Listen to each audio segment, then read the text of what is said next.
Hola a todos, un placer estar con ustedes el día de hoy. Hoy vamos a ver el tema de el núcleo. Entonces, el objetivo de este video es describir la función y los componentes del núcleo celular.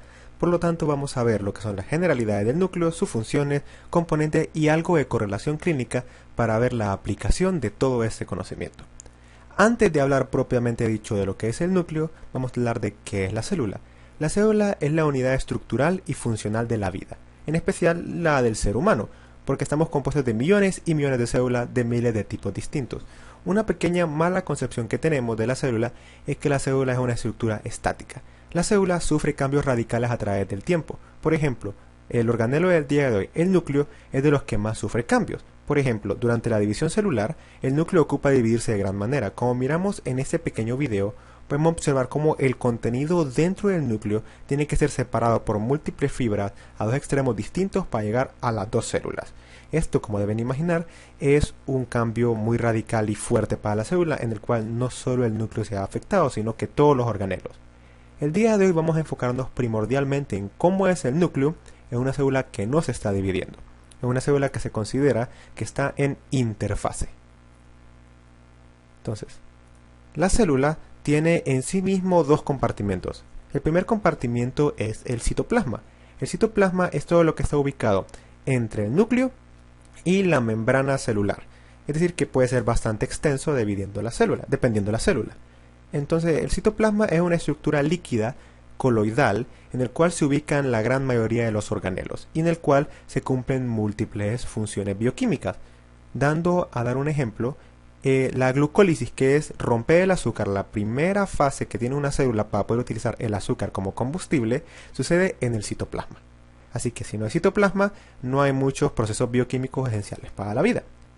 El otro compartimento que no es de sorprenderse es el núcleo, que es el organelo más llamativo de la célula, en el cual puede agarrar más del 20% de lo que es el volumen celular, dependiendo del tamaño de la célula, claro está, y cumple múltiples funciones esenciales para la vida, como es lo que son regular los procesos de la célula. ¿Cómo lo hacen? Ya vamos a verlo un poco más a detalle.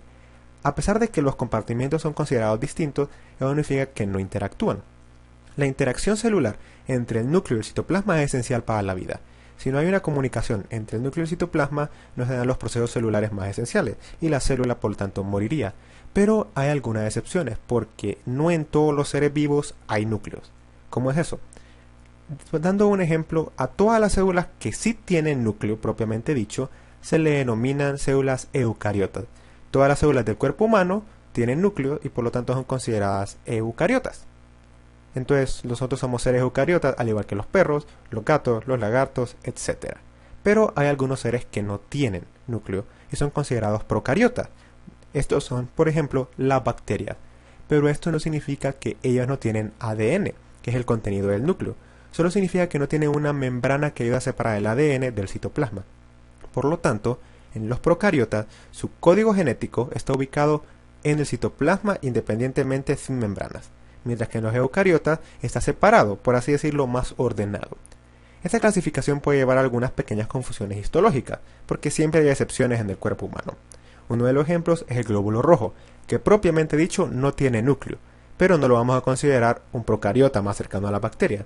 Resulta que los glóbulos rojos comienzan su desarrollo con un núcleo y lo pierden con el tiempo para cumplir su función más efectivamente.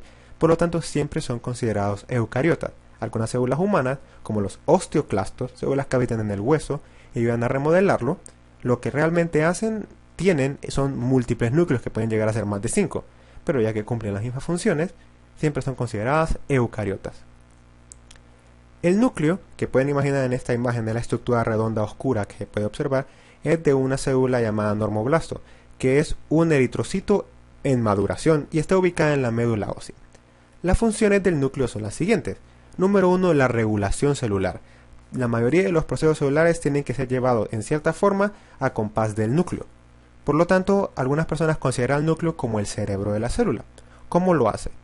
Dentro del núcleo está ubicado el famoso ADN, el código genético, que el ADN lo que son todas las instrucciones para poder crear las proteínas que ocupa la célula.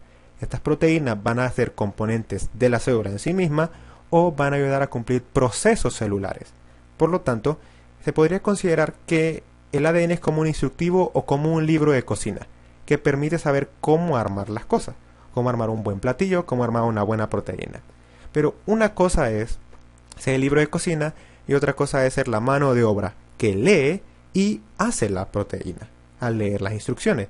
Y resulta que el núcleo también ayuda en esta función, ya que la segunda función es la producción ribosomal. Dentro del núcleo se crea una estructura llamada el ribosoma, que realmente es una combinación de pequeñas proteínas y ARN, una estructura similar al ADN. Los ribosomas cumplen la función de leer secundariamente el ADN después de que se genere una copia de ARN y leer el código y crear proteínas a base de él. Por lo tanto, en el núcleo se crea la mano de obra que va a crear las proteínas. Pero estos ribosomas no se quedan a hacer el trabajo dentro del núcleo. Estas viajan del núcleo hacia el citoplasma y del citoplasma van a cumplir sus funciones esenciales. El núcleo en sí mismo tiene múltiples componentes, como ser la envoltura nuclear, que va a ser el que vamos a ver ahora. Pero hay que recordar que vamos a ver específicamente su forma y función en la interfase, en la célula que no se está dividiendo. La envoltura nuclear es aquella doble membrana que separa lo que es el código genético, todo lo que está interno al núcleo, del citoplasma, haciéndolo un área, por así decirlo, VIP, en el cual no cualquier cosa puede entrar, pero esta no está sellada al vacío. Nosotros podemos observar en esta imagen de microscopía electrónica la parte externa del núcleo tiene como pequeños cráteres, parecido al de la Luna, pero realmente estos son poros o pequeños agujeros que podemos ver con más detalle. Estas son proteínas muy complejas que tienen partes internas y externas que permiten un filtrado selectivo de qué entra y qué sale del núcleo, que va a salir usualmente ribosomas y ARN. Pero también va a evitar que salga lo que es el ADN en cierta manera, ya que la salida del ADN podría ser desastroso para las funciones celulares. La membrana en sí mismo del núcleo también es muy interesante. Podemos observar que es una doble capa. La capa más externa, que se denomina la membrana nuclear externa, está llena de lo que son ribosomas. Esos ribosomas van a crear proteínas y químicamente se parece mucho al retículo endoplásmico rugoso, ya que este continúa con la membrana nuclear externa, por lo tanto a eso se debe la similitud química. Internamente, limitando lo que es la salida de todo el componente nuclear, está la membrana nuclear interna. Y entre las dos membranas hay un pequeño espacio que se le denomina la cisterna perinuclear. Hay un componente clínico un tanto relevante en la membrana nuclear interna, y es una estructura que se anexa a ella, llamada la lámina nuclear interna. La lámina nuclear interna es una estructura en forma de rejilla, que está compuesta por múltiples proteínas, como son la lámina A, la lámina C y la proteína de adhesión, lámina B. Estas ayudan a lo que es evitar que salga innecesariamente o se desordene el ADN. Esto lo que hace específicamente es unir ciertas partes del ADN y mantenerlo fijo a la lámina. Esto evita que se desordene mucho lo que es el contenido dentro del núcleo y lo sujeta, algo parecido como se sujeta un candelabro al techo evitando que éste caiga. Entonces, la lámina nuclear también permite algo de control a la hora de la división celular, ya que ésta se desarma selectivamente durante la división, permitiendo que se ordene de manera equitativa el ADN. La lámina no se mantiene por sí misma. Esta está pegada a la membrana nuclear interna por múltiples proteínas.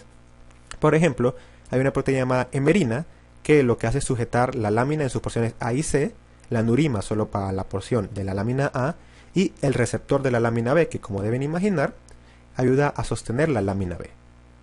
Esto es extremadamente complejo para algo tan sencillo como ordenar el ADN, pero debido a que tantas proteínas están involucradas, hay algunas enfermedades vinculadas a defectos en estas proteínas.